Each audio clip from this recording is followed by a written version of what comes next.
L'élévation mondiale du niveau de la mer, une des conséquences du dérèglement climatique. La température moyenne pourrait donc augmenter de 2 à 4 degrés dans le monde d'ici 2100 et des villes comme Brême et Hambourg pourraient se retrouver sous l'eau.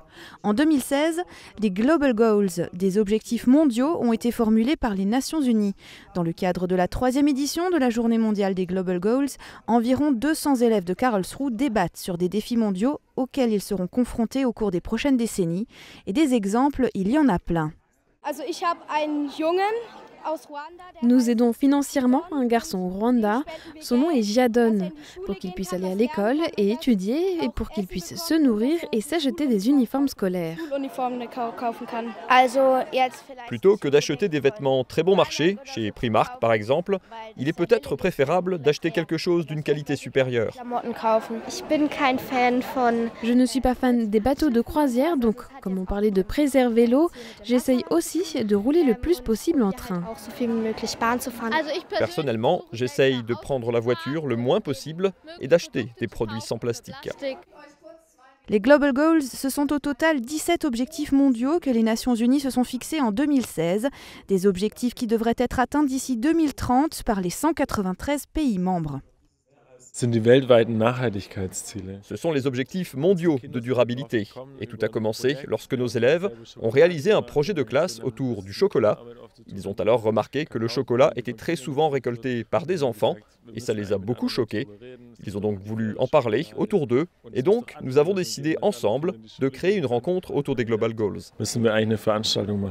La journée mondiale des Global Goals de Karlsruhe est très bien accueillie par les élèves et a déjà permis de développer des projets comme des actions de dons de vêtements et de nourriture.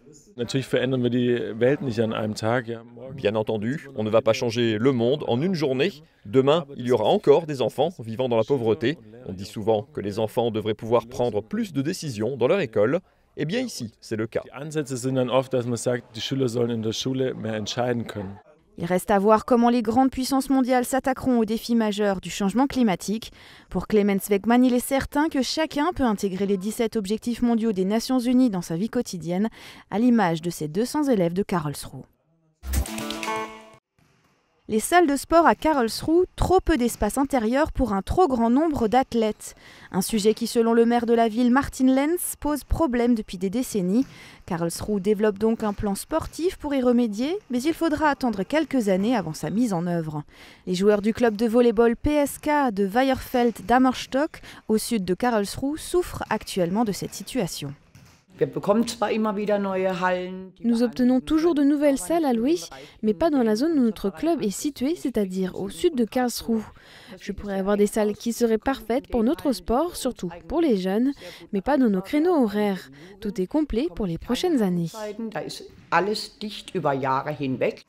En plus de leur disponibilité, de la localisation des salles de Karlsruhe, s'ajoutent des places de parking limitées ou parfois l'insalubrité des locaux.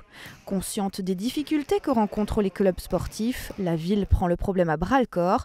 En 2021, un complexe sportif fermera ses portes pour être transformé en un grand centre sportif avec 3 terrains d'évolution, surtout prévu pour les joueurs de basket du PSK Lions Club. Puis rapidement, un autre complexe devrait être transformé pour accueillir les joueurs de volley. Nous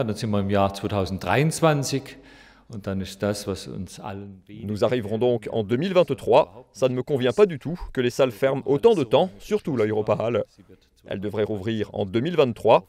Pour la rentrée 2024, le public scolaire de notre ville pourra évoluer dans 2 salles à 3 terrains à Oberreuth et une 3e verra aussi le jour à la Hebel-Realschule. D'après la planification du projet sportif, les nouvelles salles seront construites en premier.